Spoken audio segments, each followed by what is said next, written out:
진짜 웃긴 게 뭔지 알아요? 죽을 날이 가까워질수록 하고 싶은 게 많아진다는 거예요. 그 말을 듣고 웃었지만 가슴이 뻐근했습니다. 왜냐고요? 그게 바로 제 이야기였거든요. 안녕하세요. 지금 이 영상을 보고 계신 여러분, 혹시 이런 말 들어보신 적 있으신가요? 이제 나이도 있는데 뭘 더 하려고 그래? 그냥 조용히 무난하게만 살아도 성공이지. 지금부터 뭘 해봤자 늦은 거 아니야? 이런 말 누구에게서 들으셨나요? 혹시 자기 자신에게서 듣지 않으셨나요? 나이 60, 70을 넘기면서 이제는 뭔가를 시작하는 게 아니라 마무리할 때라고 스스로에게 선을 긋고 계시진 않나요? 하지만 오늘 저는 그 선을 지우자고 말하고 싶습니다. 우리는 아직도 꽤 많은 날을 살아낼 사람들입니다. 그리고 지금이야말로 지금부터라도 해볼 수 있는 가장 좋은 순간일 수 있습니다. 후회하지 않으려면 70세 전에 해야 할 첫 번째 일, 내 인생인데 정작 나를 위한 시간이 하나도 없었더라고요.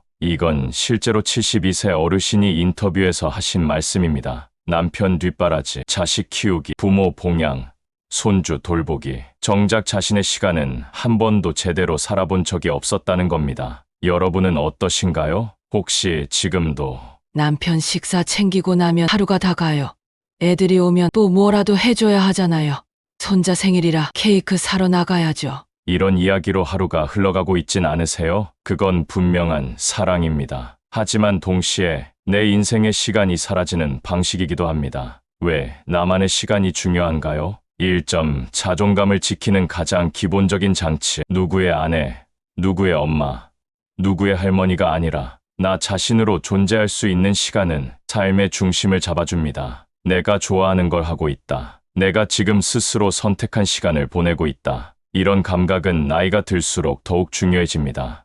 혼자가 되는 시간을 연습하는 시간. 노년은 결국 관계의 이탈기입니다. 가까운 사람과의 이별, 자식과의 거리, 사회적 역할의 축소. 이런 시기에 혼자 있는 연습을 하지 않으면 외로움이 두려움이 됩니다. 하지만 나만의 시간을 가진 사람은 혼자 있는 게 두렵지 않습니다. 왜냐면 그건 혼자가 아니라 자기 자신과 함께하는 시간이기 때문이죠. 3점 하고 싶었던 일을 해봤다는 확신. 그땐 왜 안 했을까? 그거 한번 해볼 걸 그랬어. 이런 후회는 노년에 가장 많이 남는 감정입니다. 하고 싶었던 취미, 배워보고 싶었던 악기, 읽고 싶었던 책, 가고 싶었던 장소, 그 어떤 것도 지금부터 시작할 수 있습니다. 나만의 시간은 그 후회를 지워나갈 기회를 만들어줍니다. 실제 사례 서울 은평구 69세 이경자 어르신. 이 어르신은 60세에 은퇴하시고 가족을 돌보느라 7년을 바쁘게 보내셨습니다. 그러다 어느 날 병원에서 고혈압 위험 진단을 받고 운동을 위해 근처 복지관 걷기 모임에 나가셨죠. 처음엔 운동 때문이었지만 그 시간이 점점 자기만의 시간으로 바뀌었습니다. 혼자 걷는 시간이 너무 좋아요. 귀에 음악 꽂고 그냥 걷는 거예요. 그 시간은 아무도 건들지 못해요. 내 인생의 시간이거든요. 이 어르신은 그 후 수필도 쓰기 시작하셨고 나는 걷는 작가다라는 이름으로 작은 블로그를 운영하고 계십니다. 나이가 많아서가 아니라 내 시간을 소중하게 대하기 시작했기 때문에 이런 변화를 만들어낸 것입니다. 지금 당장 이렇게 시작해보세요. 1점 매주 2시간 나만의 시간을 정하세요. 아무와도 약속 잡지 않는 시간. 하고 싶은 걸 미리 메모해두고 실행. 2점 가벼운 취미를 하나 시작하세요. 글쓰기, 그림, 산책, 사진, 꽃 키우기 등 혼자서도 할 수 있고 꾸준히 이어갈 수 있는 거. 3. 하지 않을 일을 선언하세요. 이번 주 일요일엔 가족 부탁도 거절한다. 타인을 위한 시간만 채우지 마세요. 정리하며 나만의 시간은 이기적인 게 아니라 지혜로운 선택입니다. 지금까지 남을 위해 살아오셨다면 이제는 한 조각이라도 자신을 위해 남겨두는 것. 그게 바로 후회 없는 노년을 위한 첫 번째 실천입니다. 두 번째, 지혜. 정리하지 않은 감정은 나를 병들게 합니다. 나는 괜찮다고 생각했어. 그런데 자고 일어나도 답답하고 이유 없이 눈물이 나더라고. 이건 66세 여성 어르신이 복지관 심리상담실에서 하신 말입니다. 그분은 자신이 우울하거나 힘들다고 생각해본 적이 없었다고 했습니다. 오히려 늘 밝고 손주에게는 웃는 얼굴만 보여주셨죠. 하지만 몸은 알고 있었습니다. 말로 꺼내지 못한 감정들이 어느새 통증이 되어버렸다는 것을요. 후회하지 않으려면 70세 전에 꼭 해야 할 두 번째 일. 여러분, 혹시 이런 말 해보신 적 있으신가요? 아휴, 나 하나 참으면 되지 뭐. 말해봤자 뭐해. 속만 상하지. 지나간 일 가지고 뭐하러 다시 꺼내. 이런 말들은 인내로 보이기도 하지만 사실은 감정의 퇴적입니다. 쌓인 감정은 없어지지 않습니다. 그저 몸에 고이거나 관계를 어긋나게 만들거나 아니면 자기 자신을 무기력하게 만들 뿐입니다. 감정을 정리하지 않으면 나타나는 세 가지 변화. 1점, 몸이 먼저 아픕니다. 노년기에는 감정이 신체로 옮겨오는 일이 많아집니다. 속이 자주 더부룩하거나 이유 없이 가슴이 답답하거나 자도 피로가 풀리지 않거나 어깨와 뒷목이 늘 뻐근하거나 병원에서 검사해도 원인을 못 찾는 경우 그건 마음이 몸을 통해 울고 있는 것일 수 있습니다. 관계가 멀어집니다. 자식에게, 친구에게, 배우자에게 서운했던 말, 참았던 순간 이해받지 못한 감정들이 결국 거절과 침묵으로 나타납니다. 말은 안 하지만 마음은 이미 멀어진 상태. 다시 만나는 게 부담스러운 관계.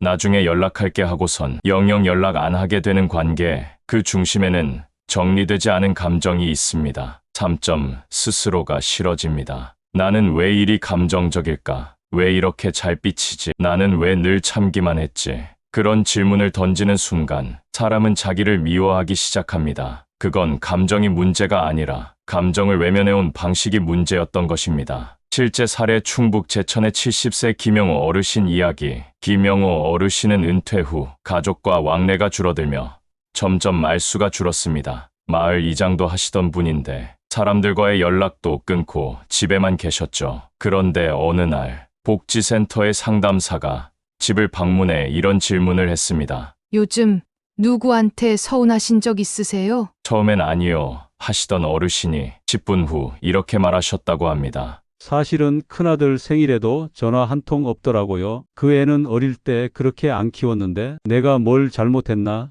그 생각만 계속 들어요. 김 어르신은 그동안 화난 것도 아니고 속상한 것도 아니고 그저 무기력하다고 느끼셨다는데요. 알고 보니 그건 말하지 못한 감정이 마음을 막고 있었던 상태였습니다. 나이가 들수록 감정을 정리해야 하는 이유. 1. 더 이상 감정을 풀 기회가 많지 않기 때문입니다. 젊을 땐 회사 동료도 있었고 친구도 많았고 술자리, 모임, 동호회 등 마음을 털 수 있는 출구가 있었습니다. 하지만 노년에는 관계가 줄어들며 그 출구가 닫혀버립니다. 그래서 우리는 스스로 정리하는 법을 배워야만 합니다. 이 감정은 쌓이면 반드시 다른 방식으로 터집니다. 화로 터지거나 침묵으로 나타나거나 몸의 통증으로 바뀌거나 무기력, 우울, 관계 단절로 이어지기도 합니다. 정리되지 않은 감정은 절대 스스로 사라지지 않습니다. 그러면 어떻게 감정을 정리할 수 있을까요? 첫 번째, 감정 노트를 써보세요. 매일 5분씩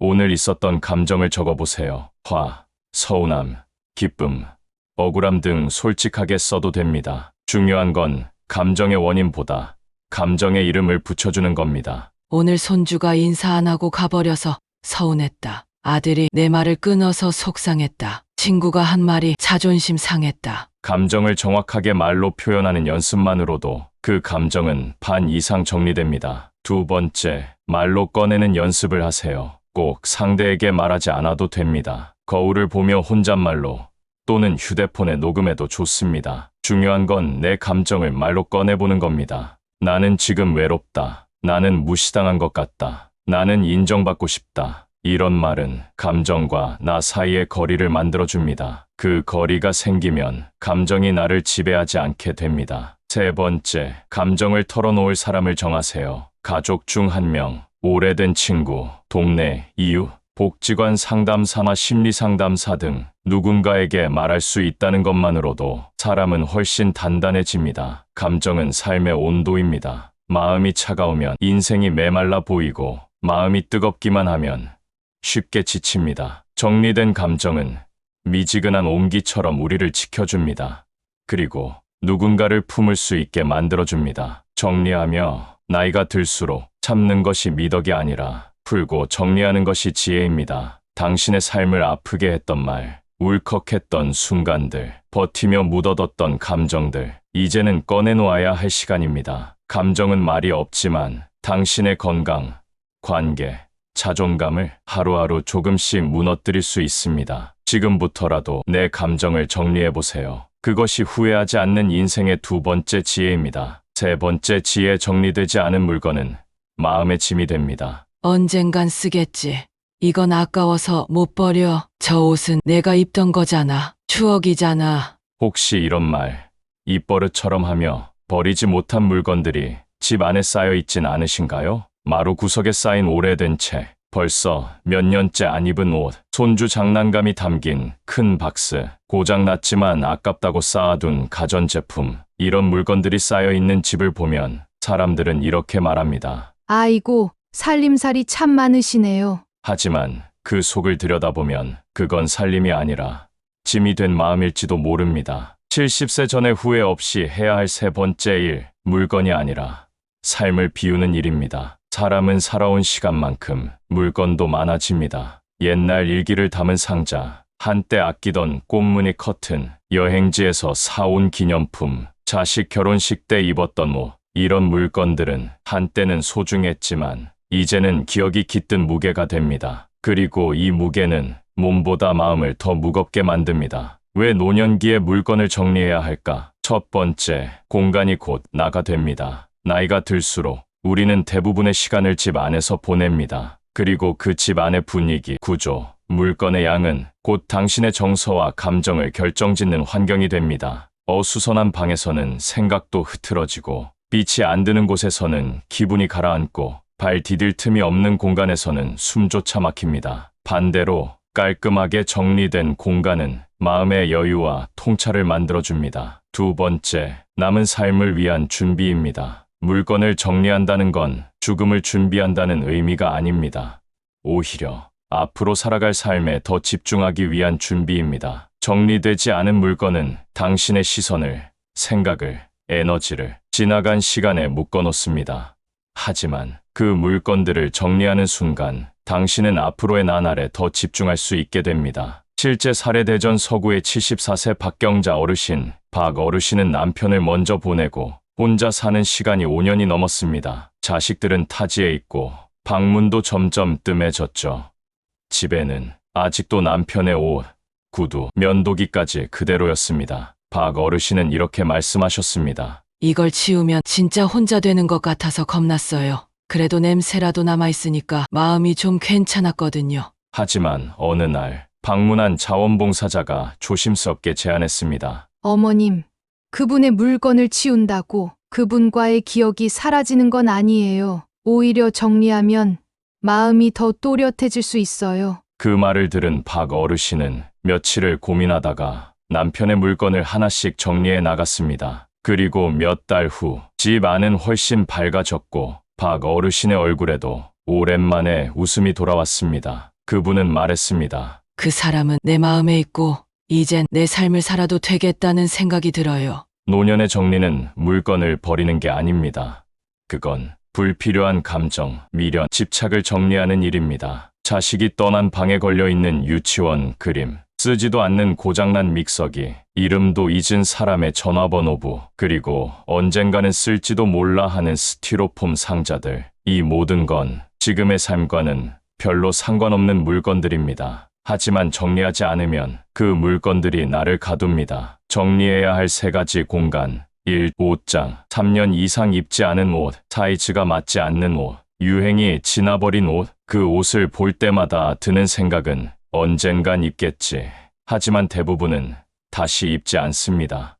오히려 지금의 나에게 맞는 편안한 옷만 남기면 매일 아침이 훨씬 가볍고 즐거워집니다. 이 책장과 서랍, 이미 다 읽은 책, 한때 공부하려 했던 교재, 기억도 안 나는 서류 뭉치, 이런 것들은 지나간 시간을 붙잡고 있는 짐입니다. 읽을 책 3권만 남기고 나머지를 기부하거나 필요한 사람에게 주는 것만으로도 당신의 정신 공간이 넓어집니다. 3. 거실과 안 쓰는 방, 오래된 가구, 고장 난 전자제품, 자식들 짐, 이불 더미, 이런 것들이 집안의 에너지 흐름을 막습니다. 노년기에는 움직이기 쉬운 동선과 넘어지지 않을 공간 확보가 더 중요합니다. 물건이 아니라 살기 좋은 구조로 바꾸는 게 삶의 질을 높입니다. 정리는 누구를 위해 하는 걸까요? 많은 분들이 이렇게 말합니다. 자식한테 물려줘야지. 나중에 손주가 필요할 수도 있잖아. 버리면 나중에 후회할 것 같아서. 하지만 사실 정리는 자식이나 손주를 위한 일이 아닙니다. 바로 당신 자신의 삶을 위한 일입니다. 당신이 지금 더 편하게, 더 가볍게, 더 단정하게 살아가기 위해서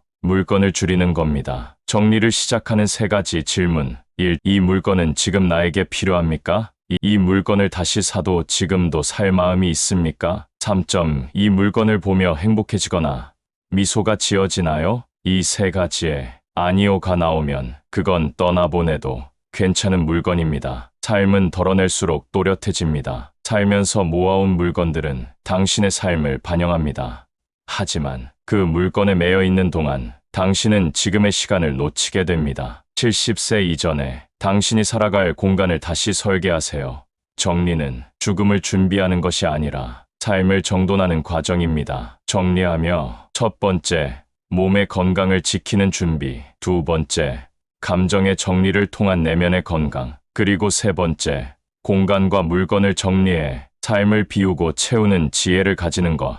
당신은 이제 새로운 시간을 가볍고 단정하게 살아갈 준비가 되어 있습니다. 지금 그 첫 걸음을 가장 가까운 물건 하나에서부터 시작해보세요. 4번째 지혜. 사과는 늦을수록 무거워지고 침묵은 관계를 지워버립니다. 그땐 왜 그랬을까? 말 한마디면 됐던 걸 지금 와서 연락하기엔 너무 늦은 것 같아. 혹시 이런 생각 한 번쯤 하신 적 있으신가요? 평생 알고 지냈던 사람, 오랜 시간 쌓았던 인연, 가족, 친구, 형제, 동료, 그런 사람과 작은 오해, 감정의 골, 어색함 때문에 몇 년째 연락을 끊고 지낸다면 오늘 이 이야기가 꼭 필요하실 겁니다. 70세 전에 반드시 해야 할 4번째 일. 사람이 늙는 건 몸이 아니라 관계가 줄어들 때부터입니다. 그리고 그 관계가 줄어드는 이유는 죽어서가 아니라 말을 놓쳐서인 경우가 훨씬 더 많습니다. 왜 노년의 사과가 더 중요한가? 관계를 되돌릴 시간이 줄어들기 때문입니다. 사과할 용기는 점점 작아지고 후회할 기억만 커지기 때문입니다. 그리고 마지막으로 사과하지 않은 감정은 내 마음에 오래 남기 때문입니다. 실제 사례. 경기 양주시의 72세 김원태 어르신. 김 어르신은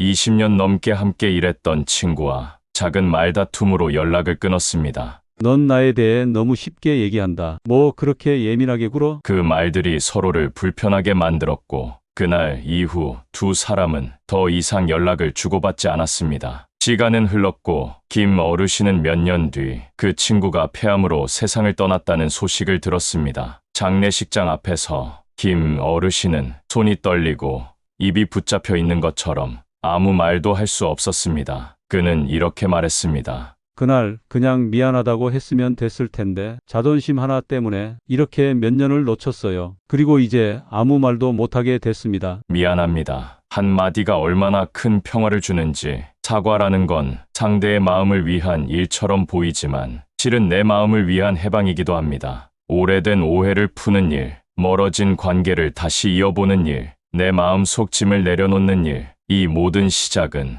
내가 미안해. 이 짧은 한마디에서 시작됩니다. 왜 사과를 망설일까? 1점 시간이 너무 흘러서 이제 와서 뭐하러? 하지만 상대도 같은 마음으로 기다리고 있었을 수 있습니다. 자존심이 걸려서 내가 잘못한 건 없잖아. 하지만 사과는 책임이 아니라 용기입니다. 3점 상대가 먼저 연락하길 기다려서 내가 먼저 연락하는 건 자존심 상해. 그 기다림 속에 시간만 흐르고 마음의 문은 닫혀갑니다. 실제 사례. 서울 도봉구의 김순남 어르신 69세. 김 어르신은 여동생과 10년 넘게 연락을 끊고 지냈습니다. 어머니 간병 문제로 말다툼을 한 후 서로 자존심만 세우며 연락을 피했죠. 하지만 어느 날 김 어르신은 뇌경색으로 쓰러져 입원하게 되었고 병원 침대에서 문득 이런 생각이 들었다고 합니다. 내가 지금 죽는다면 동생은 장례식에 와줄까? 그땐 내 손을 잡아줄까? 그 순간 그녀는 전화기를 들었고 망설이며 여동생 번호를 눌렀습니다. 전화를 받은 동생은 잠시 침묵하다가 이렇게 말했습니다. 언니 나도 기다리고 있었어. 너무 오래 걸렸다 하지만 고마워. 이 대화, 이후 두 자매는 다시 연락을 시작했고 김 어르신은 말합니다. 내가 병보다 먼저 고친 건 내 마음이었어요. 사과가 늦지 않게 지금 해야 할 3가지 질문. 1점 생각만 해도 마음이 무거운 사람이 있나요? 2. 사과할 말을 속으로만 반복한 적이 있나요? 3점 만약 그 사람과 마지막일 수도 있다면 후회하지 않을 자신이 있나요? 이 3가지 질문 중 단 하나라도 예가 있다면 지금 연락해야 할 때입니다. 사과의 첫 마디가 어려울 때 쓰는 말. 문득 생각났어요. 어떻게 지내세요? 그때 제 말이 너무 심했죠. 그게 마음에 남아서 시간이 많이 흘렀지만 전 아직 그 일이 마음에 남아 있어요. 이제라도 미안하단 말 하고 싶어서 연락드렸어요. 사과는 완벽하지 않아도 됩니다. 그 마음이 먼저 전해지면 대화는 자연히 이어집니다. 그리고 꼭 기억해야 할 말. 미안하다는 말은 나를 낮추는 말이 아니라 관계를 다시 세우는 말입니다. 사과는 내 잘못을 인정하는 게 아니라 관계를 지키겠다는 선언입니다. 사과하지 않은 기억은 평생 남습니다. 살면서 많은 걸 잊어도 미안하단 말 못했던 기억은 마음 한구석에 오래오래 남습니다.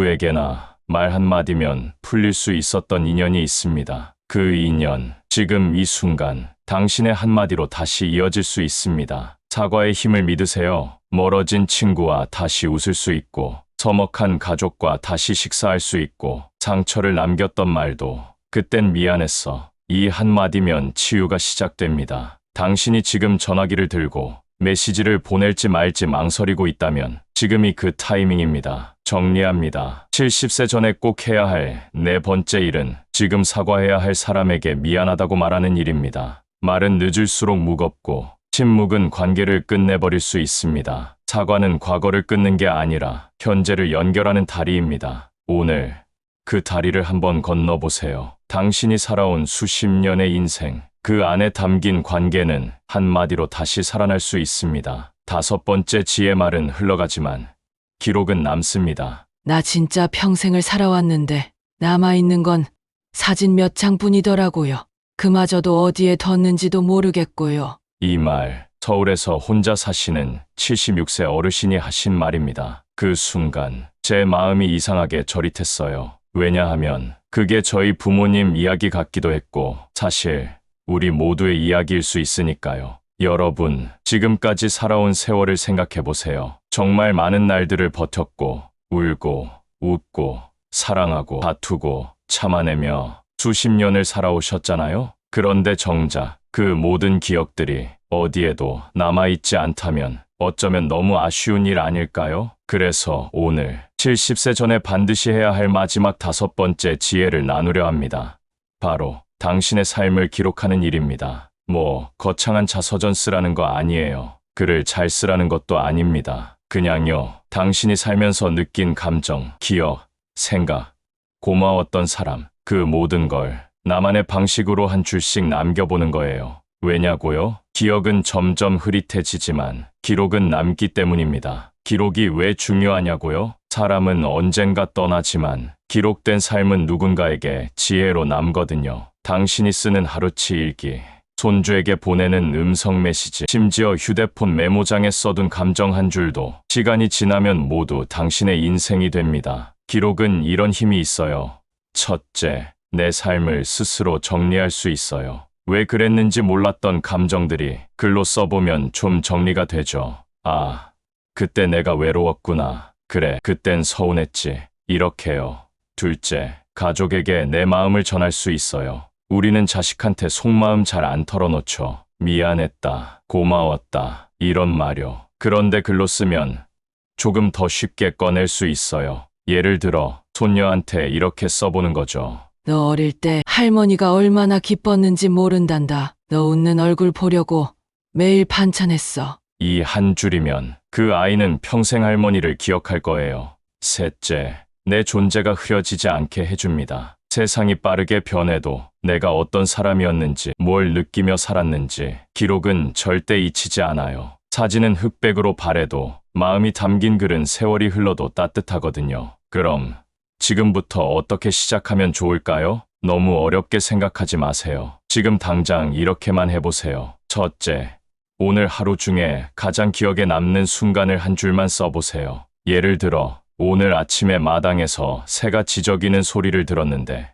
괜히 울컥했다. 이 정도면 충분합니다. 둘째, 자식이나 손주에게 말로는 못한 이야기 써보세요. 힘들 때 너 생각하면서 참았다. 내가 있어서 내가 잘 살았다. 말로 하긴 어렵죠? 그런데 글은 생각보다 쉽게 나와요. 셋째, 글이 어렵다면 음성 녹음도 괜찮아요. 휴대폰에다 말해보는 거예요. 오늘은 내가 조금 기분이 좋았어. 사람이 늙으니까 이런 게 외로운 거구나. 이런 말 다 당신의 인생이고 기록입니다. 한 어르신의 이야기 드릴게요. 경기도 평택에 사는 74세 어르신 한 분은 매일 아침 5분간 녹음일기를 남기셨대요. 손주가 나중에 그 파일들을 모아 USB에 담아 선물했답니다. 그리고 이렇게 적었다고 해요. 할아버지, 당신 목소리를 평생 간직할게요. 그 어르신은 그 말을 듣고 엉엉 우셨대요. 나는 그냥 혼잣말로 남긴 건데 그게 그 애한텐 보물이었구나. 이제 마무리할게요. 여러분, 이제까지 우리가 함께 나눈 70세 전에 꼭 해야 할 5가지 지혜 한번 되짚어볼까요? 첫 번째, 나만의 시간을 가지세요. 남이 아닌 나를 위한 하루 한 시간만이라도요. 두 번째, 감정을 정리하세요. 참지 말고 꺼내세요. 그게 건강이고 평화입니다. 세 번째, 물건을 비우세요. 물건을 버리면 마음이 가벼워집니다. 네 번째, 미안한 사람에게 사과하세요. 늦지 않게, 아직 말할 수 있을 때 관계를 회복하세요. 그리고 마지막, 삶을 기록하세요. 말은 잊히지만 글은 남습니다. 당신의 이야기를 세상에 꼭 남겨두세요. 마지막으로 드리는 말, 지금 당신이 이 영상을 끝까지 보고 계신다는 건 이미 스스로를 돌보고 싶은 마음이 있다는 뜻이에요. 절대 늦지 않았습니다. 지금 이 순간이 당신 인생의 다음 장을 시작하기 가장 좋은 시간입니다. 살아온 시간도 귀하지만 앞으로 살아갈 시간은 더 빛날 수 있다는 걸 꼭 기억하세요. 감사합니다.